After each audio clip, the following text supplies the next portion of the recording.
Hello friends, आज हम देख रहे हैं प्रोग्राम सी लैंग्वेज में to draw a coloured circle. ये ग्राफिक्स से रिलेटेड प्रोग्राम है, तो कई स्टूडेंट्स की रिक्वेस्ट थी कि एक ग्राफिक्स को यूज़ करता हुआ प्रोग्राम ज़रूर बना के बताइए।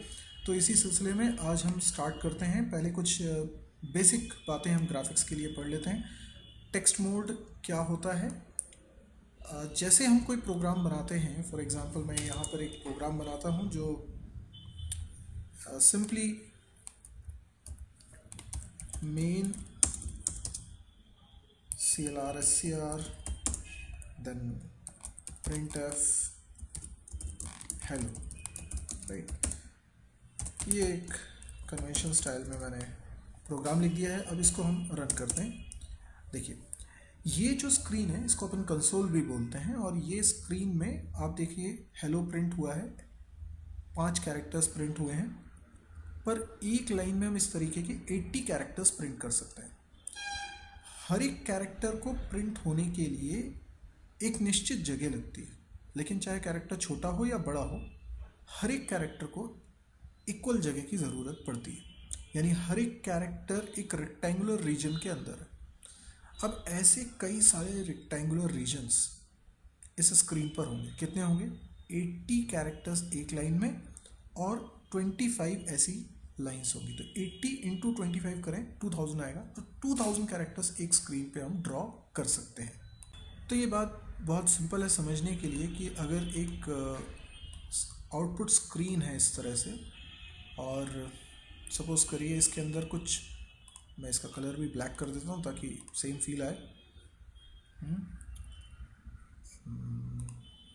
यस।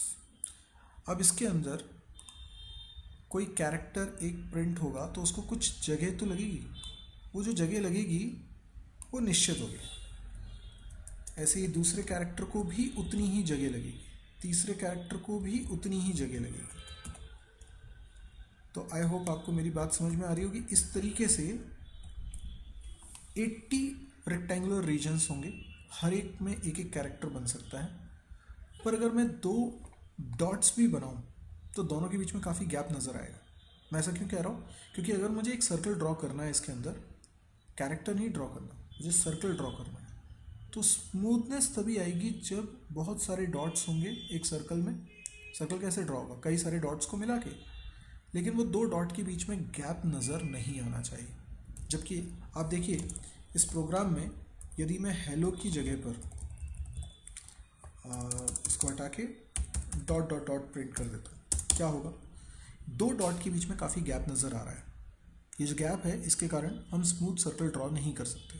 ये ड्रॉबैक किसका? टेक्स्ट मोड का। बेसिकली ये स्क्रीन टेक्स्ट को प्रिंट करने के लिए है, डायग्राम्स ड्रॉ करने के लिए नहीं है। तो होना ये चाहिए कि आपका यही एरिया पूरा स्क्रीन का एक अलग परसेप्शन से इसको हम डिफाइन कर सकें। वो परसेप्शन क्या है?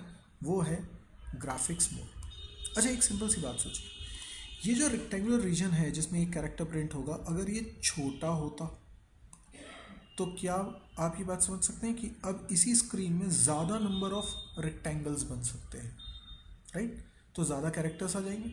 अगर इसको और छोटा किया जाए, इतना छोटा कर दिया जाए कि एक छोटा सा डॉट बन जाए, तो बहुत सारे डॉट्स पूरी स्क्रीन पे आएंगे। पर एक डॉट के अंदर कैरेक्टर ड्रॉ करना मतलब दिखाई थोड़ी देगा। इसीलिए ये जो डॉट है इसको हम बोलते हैं पिक्सल, और ये ग्राफिक्स मोड की कहानी है। यानी टेक्स्ट मोड में जहाँ पे एक रेक्टेंगुलर रीजन रिक्वायर्ड था एक कैरेक्टर को डिस्प्ले करने के लिए, ग्राफिक्स मोड में छोटे छोटे डॉट से मिलकर पूरी स्क्रीन डिफाइन होती है। एक लाइन में 640 डॉट्स होते हैं, और ऐसी 480 लाइंस होती हैं, यानी ऊपर से नीचे करें तो 480 डॉट्स हैं।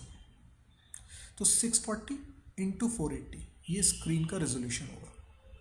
ये रेजोल्यूशन वेरी कर सकता है। मैं जिस स्टैंडर्ड आईडी को यूज़ कर रहा हूँ वो 16 बिट का है, और इसका नाम है बोरलैंड का टर्बो C++ 3.0। तो अगर मुझे कोई कैरेक्टर भी ड्रॉ करना होगा, फॉर एग्जांपल ए बनाना है, तो मुझे बहुत सारे डॉट्स को मिलाकर ए बनाना पड़ेगा। तो टेक्स्ट मोड से ये काफ़ी डिफरेंट है। इसमें कैरेक्टर्स को डिस्प्ले करना ही मकसद नहीं है, इसमें हम डायग्राम्स भी ड्रॉ करना चाहते हैं, जैसे कि सर्कल। तो ये बहुत आसान हो जाएगा ग्राफिक्स मोड में, जो कि टेक्स्ट मोड में स्मूथनेस हमें नहीं मिल पाएगी। लेकिन इसके लिए ज़रूरी है कि इस स्क्रीन को एक अलग परसेप्शन से देखा जाए, यानी यहाँ पर रेक्टेंगुलर रीजन्स कंसिडर ना हों, बल्कि माना जाए कि बहुत सारे पिक्सल्स हैं। और इस तरह से डेफिनेशन को हैंडल करने के लिए जो प्रोग्राम लिखा गया है उसे हम बोलते हैं ग्राफिक्स ड्राइवर। और ये ग्राफिक्स ड्राइवर रखा कहाँ होता है, तो ये आपने जहाँ पे टर्बो इंस्टॉल किया होगा उसमें एक BGI नाम का फोल्डर होता है। ये TC के अंदर एक BGI नाम का फोल्डर है जिसके अंदर एक फाइल है egvga.bgi। तो ये बोरलैंड ग्राफिक्स इंटरफेस है, ये बेसिकली ग्राफिक्स ड्राइवर कंटेन कर रही है, तो हमें इस फाइल की ज़रूरत है। इसके अलावा हम ग्राफिक्स से रिलेटेड जो भी काम करेंगे उसके लिए कई सारे प्री डिफाइंड फंक्शंस हैं, जैसे कि init graph, set colour, circle, close graph, जिसको मैं अभी प्रोग्राम में यूज़ करूँगा। ये सभी कुछ डिक्लेयर्ड है graphics.h हेडर फाइल में, तो आपको अपने प्रोग्राम में इसको यूज़ करना पड़ेगा। तो आइए देखते हैं किस तरीके से हम प्रोग्रामिंग करेंगे। ओके, ये हमें नहीं मालूम कि कौन सा ग्राफिक्स ड्राइवर, तो GD में हमने क्या रखा, 0 रखा। अगर मैं 1 रखता तो 1 किसी पर्टिकुलर ग्राफिक्स ड्राइवर को डिनोट करता है, 2 रखता तो वो किसी दूसरे ग्राफिक्स ड्राइवर को डिनोट करता है। यानी बहुत सारे प्रोग्राम्स हैं अलग अलग जो ग्राफिकल स्क्रीन को मैनेज करेंगे। तो ग्राफिक्स ड्राइवर कौन सा यूज़ करना है, आपको वो नंबर GD के अंदर असाइन करना है। अगर आपको नहीं पता है उस नंबर के बारे में तो 0 लिख दीजिए। 0 का मतलब है ऑटो डिटेक्शन। तो जो बेस्ट रेजोल्यूशन वाला ग्राफिक्स ड्राइवर होगा अवेलेबल, उससे GD को इनिशियलाइज ऑटोमेटिकली कर दिया जाएगा जब हम इनिट ग्राफ फंक्शन को कॉल करेंगे। फिलहाल तो ये मेरे लिए सिर्फ एक वेरिएबल है जिसमें मैंने 0 रखा है। जब मैं 0 रख रहा हूँ तो GM के अंदर कोई वैल्यू नहीं रखनी है। अब मैं इनिट ग्राफ फंक्शन को कॉल करता हूँ। इनिट ग्राफ फंक्शन में मैं सबसे पहले पास करता हूँ एड्रेस ऑफ GD। देखिए एड्रेस क्यों पास कर रहा हूँ, क्योंकि अगर मैं एड्रेस पास करूँगा तो इनिट ग्राफ फंक्शन GD की वैल्यू में चेंजेस भी कर सकता है। अब जब GD की वैल्यू को देखेगा कि 0 है, इसका मतलब ऑटो डिटेक्शन, तो इस तरीके से इनिट ग्राफ फंक्शन GD की वैल्यू को अल्टर कर सकता है। और दूसरा आर्गुमेंट इसमें पास होगा एड्रेस ऑफ GM। एक ग्राफिक्स ड्राइवर कई ग्राफिक्स मोड में काम कर सकता है। अलग अलग ग्राफिक्स मोड का मतलब है कितने कलर्स को सपोर्ट करेगा, क्या रेजोल्यूशन की पॉसिबिलिटीज़ हैं, रेजोल्यूशन कम या ज़्यादा भी हो सकता है। इसके अलावा जो तीसरा पैरामीटर है वो बड़ा इंपॉर्टेंट है। GD GM को तो जैसा मैंने कोड में लिखा है बिल्कुल वैसे ही का वैसा आप लिख सकते हैं, लेकिन जो तीसरा पैरामीटर है वो होगा आपकी egvga.bgi फाइल जो मैंने अभी थोड़ी देर पहले आपको दिखाई दी, उसका पाथ। जैसे मेरे यहाँ C ड्राइव में BGI नाम का एक फ़ोल्डर है, उसके अंदर ये फाइल रखी हुई है। यहाँ बेसिकली मैंने डॉस बॉक्स से माउंटिंग करी हुई है, तो C ड्राइव का मतलब ही TC फोल्डर है, राइट। एनीवे, आपको बस पाथ लिखना है जहाँ पर BGI फाइल होती है। अगर BGI फाइल उसे मिल जाती है इस पाथ पे, तो इसका मतलब इनिट ग्राफिक्स मोड से इनिशियलाइज कर देगा। इसके बाद हम कोई भी ग्राफिकल डायग्राम या ग्राफिकल ऑपरेशन परफॉर्म कर सकते हैं। जैसे मुझे सर्कल ड्रॉ करना है, तो मैंने सर्कल ड्रॉ किया। सर्कल एक फंक्शन है जिसमें हम 3 आर्गुमेंट पास करते हैं। पहला आर्गुमेंट और दूसरा आर्गुमेंट सेंटर को डिनोट करता है। तो जैसे मैंने लिखा 300, 200, तो 300 x कोऑर्डिनेट हो गया, 200 y कोऑर्डिनेट हो गया। यहाँ थोड़ी सी कोऑर्डिनेट ज्योमेट्री लगाइए। 300, 200 यानी 300 pixels from the left, 300 pixels from the left and 200 pixel from the top. तो 300, 200 ये पॉइंट हो गया। इसके बाद रेडियस कितने पिक्सल्स को मिला के एक रेडियस बनाना चाहते हैं, तो हमने बोला 70 पिक्सल्स, लेट्स से। तो ये हमारा सर्कल ड्रॉ हो जाएगा। इसके बाद हम गेट ch लिख देते हैं। गेट ch के बाद ग्राफिक्स को वापस से अनइनिशियलाइज करने के लिए क्लोज ग्राफ फंक्शन का यूज़ करेंगे। दैट्स इट, हमारा प्रोग्राम फिनिश। छोटा सा प्रोग्राम है। ये देखिए आपको सर्कल दिखाई दे रहा है।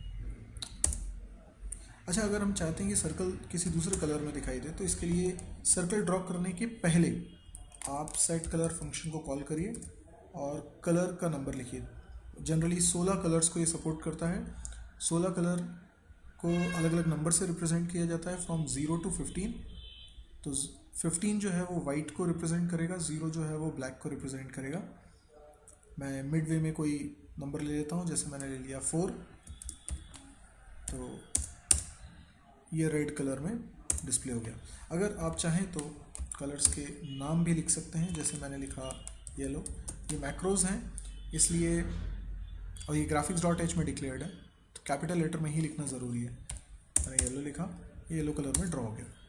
ऐसा नहीं है कि सारे कलर्स चलेंगे, केवल 16 कलर्स ही होते हैं।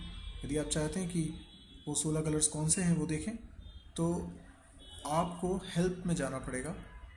इसी का हेल्प सेक्शन होता है, ये आप हेल्प सेक्शन भी देख पा रहे हैं। मैं हेल्प में आपको दिखाता हूँ। इंडेक्स में जाइए, यहाँ पे कलर्स लिखिए और सभी कलर्स के आपको नाम भी दिख रहे हैं, मैक्रोस, और उनकी कांस्टेंट वैल्यू भी दिख रही है। तो जैसे मैंने अभी येलो लिखा, येलो की जगह मैं 14 भी लिख सकता था, राइट, और मैंने 4 लिख दिया था तो वो रेड कलर हो रहा था, राइट। तो इस तरीके से आप सर्कल ड्रॉ करते हैं। आप और भी कई सारे फंक्शंस यूज़ कर सकते हैं। ये सारे फंक्शंस आपको कहाँ मिलेंगे, तो graphics.h में यदि आप देखें तो ये सारे फंक्शंस की लिस्ट आपको दिखाई दे रही है। आप एक एक फंक्शन के बारे में डिस्क्रिप्शन पढ़ सकते हैं। मैंने अभी आपको सर्कल बताया, देखिए ये सर्कल है, तो सर्कल के बारे में पूरी इन्फॉर्मेशन आपको यहाँ पर मिल रही है, किस तरीके से उसका सिंटेक्स है, कैसे लिखना है, और इसका एग्जाम्पल भी आपको नीचे मिल जाएगा। तो आपने सर्कल का एग्जाम्पल देखा और इसको देखकर भी आप चीज़ें सीख सकते हैं। तो आई होप आपको ये ग्राफिक्स की प्रोग्रामिंग समझ में आई होगी, और इससे रिलेटेड बहुत सारे डाउट्स हो सकते हैं जब आप प्रोग्राम बनाएं तो प्रॉपरली चल ना पाए, कुछ एरर्स आएँ। तो ख़ास तौर पे इसमें ध्यान रखिएगा, एरर आने की एक मेन वजह यही होती है कि आप ये पाथ सही नहीं लिखते। ये पाथ मेरे कंप्यूटर के हिसाब से है, ज़रूरी नहीं कि आपके कंप्यूटर में यही हो।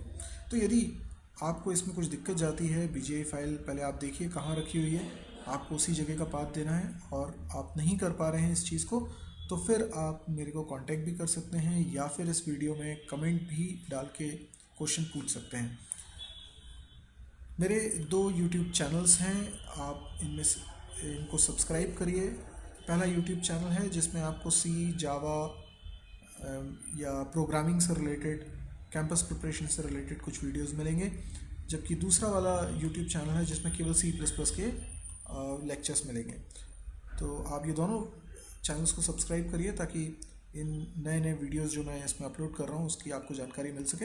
यदि आपको ये लेक्चर्स पसंद आ रहे हैं तो आप इस वीडियो को तो लाइक करिए ही करिए, आप इस चैनल को ज़रूर सब्सक्राइब करिए ताकि आपको बाकी और जो नए वीडियोस आते जा रहे हैं उनकी अपडेट्स मिलती रहें, और सारे वीडियोस आपको एक जगह पर मिल जाया करें। आप मुझे कांटेक्ट भी कर सकते हैं, यदि आपको कोई डाउट है आप मुझे व्हाट्सएप भी कर सकते हैं, यही नंबर मेरा व्हाट्सएप का नंबर भी है।